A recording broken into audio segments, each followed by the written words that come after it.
It was a dark monsoon night when Aarti Sharma, a young and ambitious writer from Delhi, stepped down from the crowded bus at Suratpur village.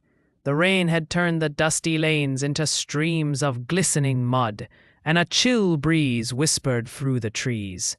Aarti was searching for solitude. She wanted to write her first horror novel in peace, away from the chaos of the city.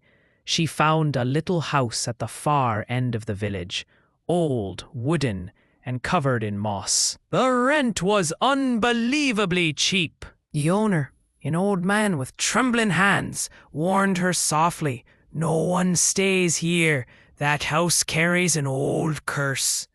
Aarti smiled. "I don't believe in ghosts, uncle. I just need a quiet place to write." The villagers begged her not to take that house, but she refused. Superstitions never scared her.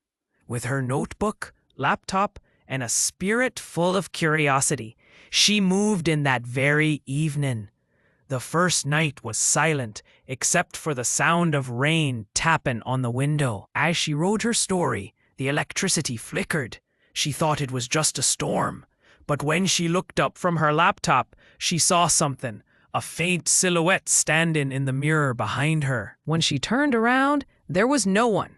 The villagers said the house once belonged to a woman named Chandra. She was believed to have vanished on a stormy night, the same kind of night Aarti had arrived. Some said her spirit wandered the halls, waiting for a body to claim.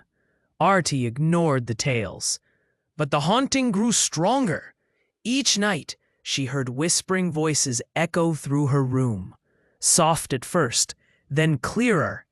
"Get out before it's too late." Her writings changed. Without realizing it, she began typing sentences she didn't mean to write.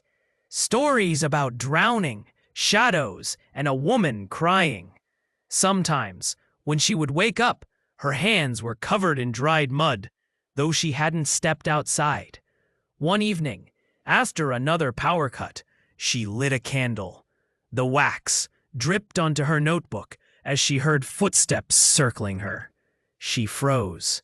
The sound came closer and closer, then stopped right behind her. When she turned, nothing was there, but her reflection in the mirror was smiling, even though she wasn't. Panicked, Aarti decided to leave. She packed quickly and ran into the storm, clutching her bag.